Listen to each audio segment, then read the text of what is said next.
Hi ನಮಸ್ತೆ friends, ಎಲ್ಲರಿಗೂ ನಮಸ್ಕಾರ. ನಾನು ನಿಮ್ಮ ರಾಧಾ. ನಿಮಗೆಲ್ಲರಿಗೂ MS ರಾಧಾ ಅಡುಗೆ ಮನೆ ಚಾನಲ್ಗೆ ಸ್ವಾಗತ. ಇವತ್ತು ಒಂದೊಳ್ಳೆ ಚಾಟ್ಸ್ ಅಂಗಡಿಯಲ್ಲಿ ಮಾಡ್ತಾರಲ್ವ ಪಾನಿಪುರಿನ ಈವ್ನಿಂಗ್ ಟೈಮಲ್ಲಿ ಮಕ್ಕಳಿಗೆಲ್ಲ ಮಾಡಿಕೊಡಿ. ಈ ರೀತಿ ತುಂಬ ಇಷ್ಟಪಟ್ಟು ತಿಂತಾರೆ. ಬನ್ನಿ ಯಾವ ರೀತಿ ಮಾಡೋದನ್ನ ನೋಡ್ಕೊಂಬರೋಣ. ಒಂದೊಳ್ಳೆ ಚಾಟ್ಸ್ನ ಮಾಡೋಣ, ನ್ಯಾಚುರಲ್ ಆದ.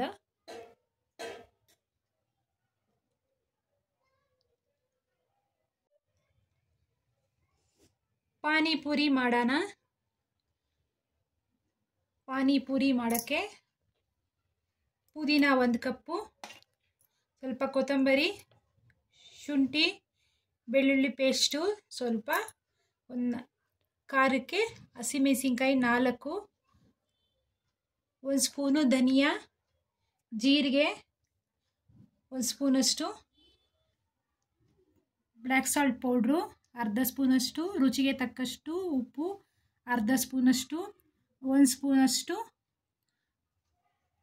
ಮೆಣಸು, 2 ಸ್ಪೂನಷ್ಟು ಸೋಂಪು, ಅರ್ಧ ಸ್ಪೂನಷ್ಟು ಅಚ್ಕಾರದ ಪುಡಿ. ಇವಾಗ ಇಷ್ಟನ್ನು ಫಸ್ಟು ಪೌಡ್ರ್ ಮಾಡ್ಕೊಂಬರೋಣ. ಇವಾಗ ಇಷ್ಟನ್ನು ಪೌಡ್ರ್ ಮಾಡ್ಕೊಂಬರೋಣ ಮಿಕ್ಸಿ ಎಲ್ಲ ಹಾಕ್ಕೊಂಡು. ಆಮೇಲಕ್ಕೆ ಕೊತ್ತಂಬರಿ ಪುದೀನನ ಹಾಕೋಣ. ಈ ರೀತಿ ಪೌಡ್ರ್ ಮಾಡ್ಕೊಂಡಿದ್ವಿ. ಇವಾಗ ಕೊತ್ತಂಬರಿ ಪುದೀನ ಹಸಿಮೆಣಸಿನ್ಕಾಯಿ ಬೆಳ್ಳುಳ್ಳಿ ಶುಂಠಿ ಪೇಸ್ಟು ಎಲ್ಲ ಹಾಕ್ಕೊಂಡು ಒಂದು ಸ್ವಲ್ಪ ನೀರು ಹಾಕ್ಕೊಂಡು ನೈಸಕ್ಕೆ ರುಬ್ಕೊಂಬರೋಣ.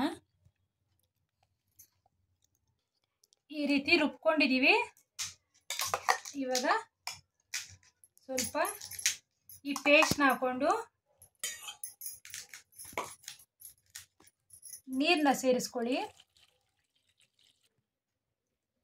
ಈ ರೀತಿ ಹುಣಸೆಹಣ್ಣು ಬೆಲ್ಲ ಹಾಕಿ ಚೆನ್ನಾಗಿ ರಸ ತಗೊಂಡು ಕುದಿಸ್ಕೊಂಡು ತೊಗೊಂಡಿದ್ದೀವಿ. ಈ ರೀತಿ ಹುಣಸೆಹಣ್ಣು ಬೆಲ್ಲ ಕಟ್ಟ ಪಾನಿ ತೊಗೊಂಡಿದ್ದೀವಿ. ಈ ಪುದೀನ ನೀರಿದೆಯಲ್ವಾ, ಅದಕ್ಕೆ ನಿಮ್ಗೆ ಎಷ್ಟು ಕಟ್ಟ ಬೇಕೋ ಅಷ್ಟನ್ನು ಸೇರಿಸ್ಕೊಳ್ಳಿ. ನೋಡಿ, ಇವಾಗ ಪಾನಿಪುರಿ ಪಾನಿ ರೆಡಿಯಾಗಿದೆ. ಬೇಯಿಸ್ಕೊಂಡಿರೋ ಆಲೂಗಡ್ಡೆನ ಚೆನ್ನಾಗಿ ಮ್ಯಾಶ್ ಮಾಡ್ಕೊಳ್ಳಿ. ಈರುಳ್ಳಿನ ಚೆನ್ನಾಗಿ ಸಣ್ಣದಾಗಿ ಕಟ್ ಮಾಡ್ಕೊಳ್ಳಿ. ಕ್ಯಾರೆಟ್ನ ತುರ್ಕೊಂಡಿದ್ದೀವಿ. ಈ ರೀತಿ ಬಟಾಣಿ ಕಾಳನ್ನ ಬೇಯಿಸ್ಕೊಂಡಿದ್ದೀವಿ. ಸ್ವಲ್ಪ ಕೊತ್ತಂಬರಿನ ಕಟ್ ಮಾಡ್ಕೊಳ್ಳಿ. ಇವಾಗ ಇದನ್ನು ಎಲ್ಲ ಮಿಕ್ಸ್ ಮಾಡಿಕೊಂಡು ಪೂರಿ ಒಳಗೆ ಸ್ಟಫಿಂಗ್ ಮಾಡೋಣ. ಸ್ವಲ್ಪ ಬೂಂದಿ ಕಾಳನ್ನ ಇಲ್ಲ ಚೋಚೋನ ಯಾವುದಾದ್ರೂ ತೊಗೊಳ್ಳಿ, ಇಲ್ಲ ಮಿಕ್ಚರೋ ಇಲ್ಲ ಓಮ್ ಕಾಳೋ ಯಾವುದಾದ್ರೂ ತೊಗೊಳ್ಳಿ. ನಿಮ್ಗೆ ಯಾವುದು ಫೇವ್ರೇಟೋ ಅದನ್ನು ತೊಗೊಳ್ಳಿ. ಉಪ್ಪು ಅರಿಶಿನ, ಇದು ಖಾರದ ಪುಡಿ, ಉಪ್ಪನ್ನ ಈ ರೀತಿ ಮಿಕ್ಸ್ ಮಾಡಿಕೊಂಡು ತೊಗೊಂಡಿದ್ದೀವಿ. ಪೂರಿ ಒಳಗಡೆ ಈ ರೀತಿ ಸ್ಟಫಿಂಗ್ ಮಾಡ್ಕೊಬೇಕು. ಈ ರೀತಿ ಎಲ್ಲವನ್ನ ಚೆನ್ನಾಗಿ ಸ್ಟಫಿಂಗ್ ಮಾಡ್ಕೊಳ್ಳಿ. ಚೆನ್ನಾಗಿರ್ತದೆ ಇದು ಈ ರೀತಿ ಮಾಡಿಕೊಂಡ್ರೆ.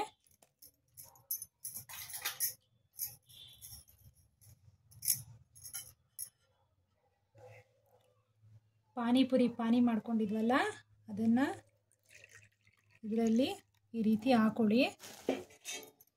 ಸ್ವಲ್ಪ ಚೋಚೋನಾಗಲಿ ಇಲ್ಲ ಓಮ್ ಕಾಳಾಗಲಿ ಇಲ್ಲ ಬೂಂದಿ ಆಗಲಿ ಯಾವುದನ್ನಾದರೂ ಈ ರೀತಿ ಹಾಕೊಳ್ಳಿ. ಸ್ವಲ್ಪ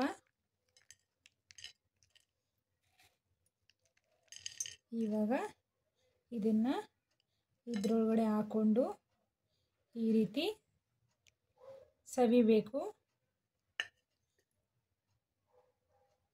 ತುಂಬ ಟೇಸ್ಟಿಯಾಗಿರ್ತದೆ. ನ್ಯಾಚುರಲ್ ಆದ ಪಾನಿಪುರಿ ನೋಡಿ ಎಷ್ಟು ಚೆನ್ನಾಗಿ ಬಂದಿದೆ ಅಂತ. ತುಂಬ ಚೆನ್ನಾಗಿರ್ತದೆ. ಈ ರೀತಿ ಪಾನಿಪುರಿ ಮಾಡ್ಕೊಳ್ಳಿ, ತುಂಬ ಟೇಸ್ಟಿಯಾಗಿರ್ತದೆ.